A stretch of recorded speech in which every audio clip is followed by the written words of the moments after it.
안녕하세요. 초롱공인TV 소장 방희선입니다. 설 연휴 잘 보내셨습니까? 며칠 안 배웠더니 많이 보고 싶었습니다. 저만 그런가요?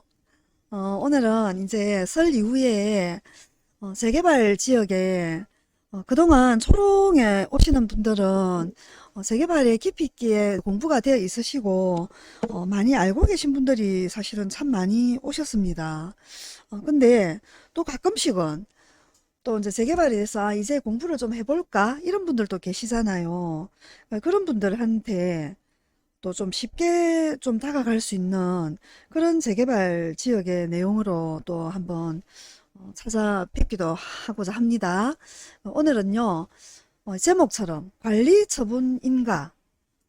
관리처분인가가 굉장히 사업의 안정성을 주는 그런 진도이긴 하지만 당근의 역할도 하고 채찍의 역할도 하죠. 이게 뭔 소리고 이제 이러십잖아요. 요거 좀 쉽고 빠르게 한번 살펴보겠습니다. 영상 너무 길면 또 지겨우시죠? 관리처분 계획인가란 어떤 거냐 이랬더니 이미 우리가 사업 시행 그 인가를 받을 때 관에서 이 재개발 구역은 이런 평수를 요런 세대수만큼 요런 층을 가지고 요런 조경을 가지고 지으세요 하고 아주 커다란 건축 계획 틀을 가지고 이미 허가를 해줬죠. 그렇게 이제 큰 그 건축 계획을 가지고 받았던 내 감정평가의 어떤 그 종전자산 그걸 새 아파트가 되는 그 종우자산, 새 아파트는 종우자산이겠죠. 종전자산은 헌집이고 종우자산은 새집입니다. 그죠? 헌집 줄게 새집 다오가 재개발이잖아요. 이 종우자산으로 배분을 과연 이제 어떻게 하느냐, 이거에 대한 그 계획입니다.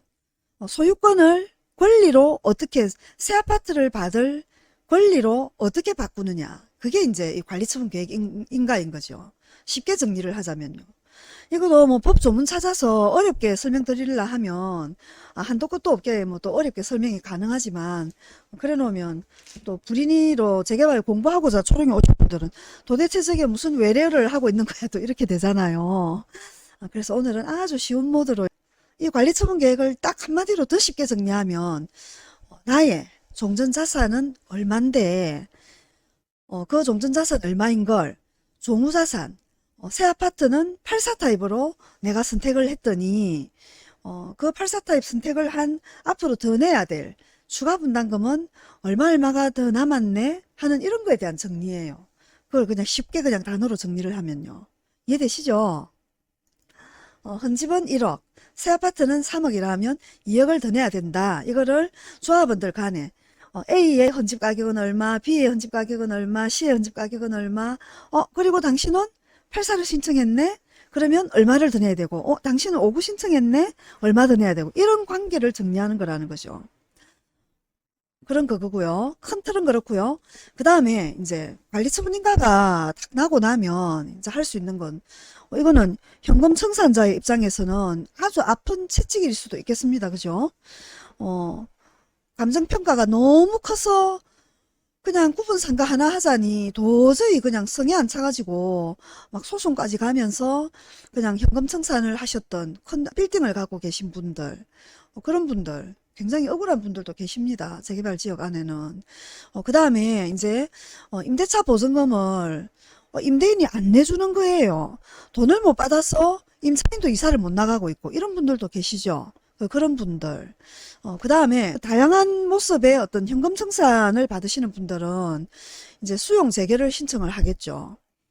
이제 감정평가를 받는데 예를 들어 처음에 1억을 받았다. 내가 수용 못 하잖아요. 그러면 지토위, 지방토지 뭐 수용위원회인가요? 맞죠? 이름이? 그게 이제 신청을 하는 거죠. 좀 뭐 심의를 해달라고. 그거 한 20% 증액이 될 수 있겠죠. 간평이 1억이라면 1억 2천. 근데 나 그 금액 받고도 또 못 나가. 그럼 중앙토지수용위원회. 그게 또 였는 거예요. 그럼 예를 들어 140% 됐습니다. 이게 최대 제가 알기로 아무리 그 가도 평균 1.8배를 넘은 사례들이 별로 없다는 걸로 들었거든요. 감정평가액의 1.8배 정도를. 근데 그것도 너무 작아서 행정소송까지 가는 분들도 계세요. 시간은 꽤 걸리겠죠. 그죠? 먼저 이렇게 지토위, 중토위, 행정소송까지 가서 이런 수용 재결 신청 과정을 다 거쳐가지고 그럼에도 불구하고 억울해서 못 나가고 계시는 분들, 그런 분들은 이제 조합에서 요즘은 관리처분 인가가 딱 나면 뭐부터 하느냐, 사업의 진도를 빨리 나가야 되니까 이렇게 명도소송부터 준비를 하는 거예요. 옛날에는 이렇게 안 했던 조합들이 많습니다. 뭐 전부 앞집, 뒷집, 조합장님이나 뭐 임원 뭐 이렇게 대의원 하시는 분들은 적어도 그 구역 안에서 기본적으로 오래 살았던 원주민분들이 많으시거든요. 그리고 또 청산하시는 분들 중에도 그 구역 안에 50년 이상 살았는데 도대체 분양 신청이 뭔지 그걸 몰라가지고 신청도 못 하신 분들도 계신 거예요. 또 제대로 연락도 안 됐어도 못한 분들도 계시고, 우편 수령을 못 해가지고, 막, 근데 이 신청을 또 하면 되는데, 그런 것도 못 하시고, 이래가, 뭐, 비키라카이 비켜야 되는갑다. 이래 여기시는 분들도 계시거든요. 그런 분들, 명도소송 그거부터 준비를 합니다. 그리고 강제 집행을 하거든요. 그렇습니다, 지금은. 그러니까 옛날에는 그대로 버틸 수가 있었지만, 그러면서 자꾸 돈을 좀 더 요구를 해가 많이 받아 나가는 것들도 가능했었어요, 옛날에는. 특히 안에 종교시설이나 뭐, 교육시설 이런 거 있잖아요. 그랬었는데, 지금은 버티면 조합원 전체한테 끼친 그 손해배상을 아예 그냥 소송으로 청구를 합니다. 그러다 보면 안 나가고 버티는 그 맷집이 조합원 전체한테 끼친 뭐 이주비 이자가 나가고 있다. 그러면 그 나간 이자가 이사 안 나가가지고 지연된 그 공사 기간만큼을 곱하기 해가지고 여기다 그 청구를 하기 때문에 이게 몇십억이 될 수도 있어요. 우리 대부분 있습니다. 여기 판결 번호 제가 넣어놨죠. 이것처럼. 요건 제가 책에 있는 판결문을 그대로 받아왔고요. 한번 확인해 보세요. 명도소송 일단 진행을 하는 게 있고요. 저는 아까 채찍이었습니다. 현금 청산 대상 받으시는 분들한테는. 그 다음에 이제 사가지고 들고 계신 분들한테는 가장 큰 당근이 뭐냐면 양도세 중과가 안 됩니다. 재개발 입주권이 딱 됐다. 어느 날 기준으로요? 관리처분 인가일을 기준으로. 요 날 이후는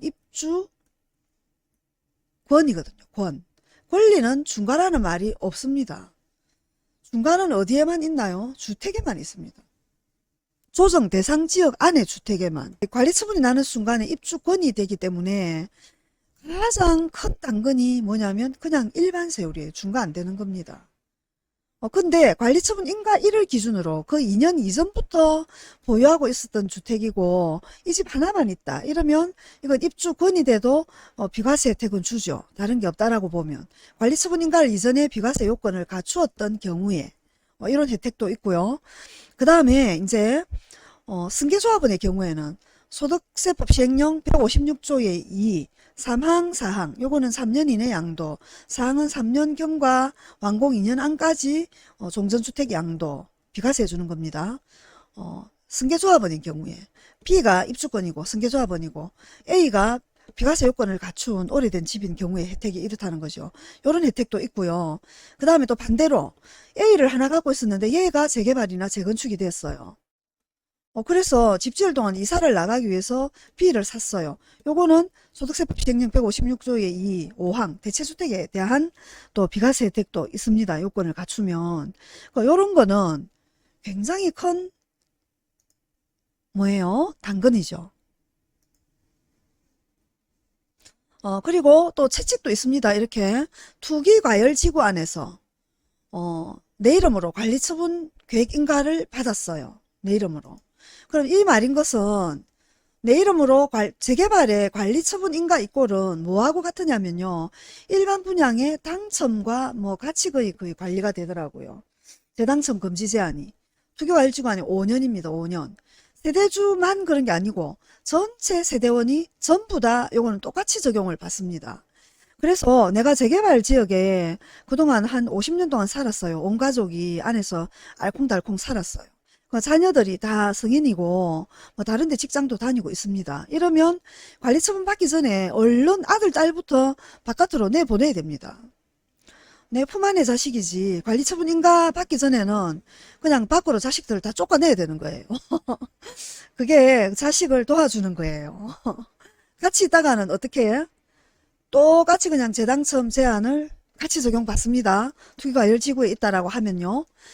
투기과열지구에 A가 있는데 투기과열지구 안에 이렇게 B 재개발 재건축 다른 구역에 하나가 더 있어가지고 요게 또 관리처분 날려고 한다. 그럼 이거는 청산됩니다. 청산. 같은 투기과열지구라 하면 안 됩니다. 그 전에 뭘 처분하는 재개발은 그 관리처분 전에는 양도가 가능하잖아요. 그렇죠? 얼른 팔아야 됩니다. 이런 거는 관리처분 전에 그렇습니다. 근데 서울에 이렇게 투기과열지구 안에 있는 서울에 내가 하나를 가 있고 관리처분을 받았어요. 관리처분 받았어요. 근데 부산에 부산 조정지역이죠. 뭐 예를 들어 뭐 부곡 2구역을 샀습니다. 아직 관리처분 전이니까. 근데 여기에 부곡 2구역에 관리처분을 받았다. 서울에 하나 관리처분 받은 게 있는데 5년 안에 부곡이 관리처분 인가를 받았다. 이건 아무 상관없습니다. 같은 투기과열지구 있을 때만 이렇게 적용이 되는 거예요.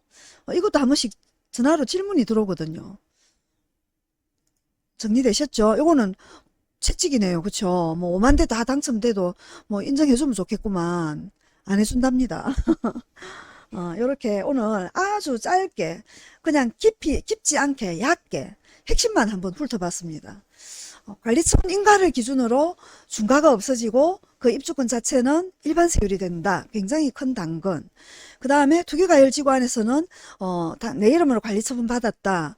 그 다음에 5년 동안 재당첨 금지 제한이 적용이 된다. 이거는 채찍 맞죠? 그 다음에 관리처분 인가 났는데 나는 이사 안 가고 그냥 청산을 받으려고 했더니 마구 쫓아낸답니다. 명도소송을 하면서. 그리고 안 나가고 버티면 완전히 그냥 뭘 한다고 해? 손해배상 청구가 그냥 한 보따리 들어옵니다. 그러니까 비켜야 됩니다. 요즘은. 그런 것도 있었어요.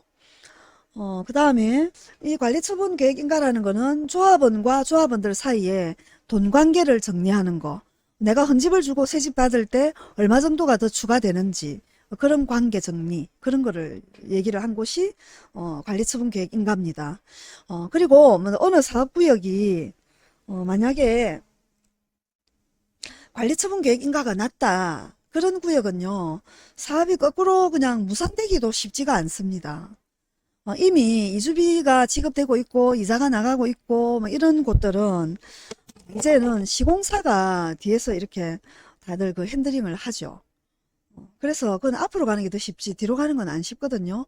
그 말인즉슨 굉장히 좀 사업이 안정적이고 이런 곳들이기 때문에 지금 만약에 특히 부산에서는 초기 선진입 지역에 뭐 수익을 좀 낸 곳들이 있고 또 뭐 예금해 놓은 돈들이 좀 있어서 이걸 모아서 향후에 내가 가져갈 똘똘한 어떤 그런 입지 좋은 곳에 뭐 한 몇 년 안 입주할 그런데 집을 하나 사야 되겠다. 그러면 관리처분 인가가 낮고 또 뭐 더 또 안전한 곳은 이미 평형 신청이 끝났고 평형 배정 신청 끝난 그런 곳들에 괜찮은 입지에 관리처분 인가 난 곳에 입주권을 하나 정도 뭐 똘똘한 걸 잡아두는 것도 좋은 투자 방법이에요.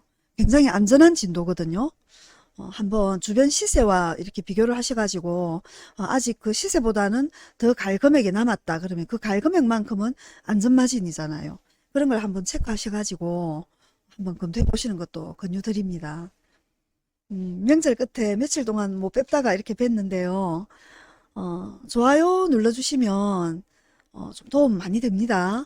그 다음에 구독을 눌러 놓으시면 그래도 가끔씩 한 번씩은 도움되는 자료로 또 찾아뵈니까 영상을 빨리 만나실 수가 있어요. 구독을 눌러두시면. 그래 주시면 힘도 많이 납니다. 응원해 주셔서 늘 감사하고요. 내일 또 다시 찾아뵙겠습니다. 감사합니다.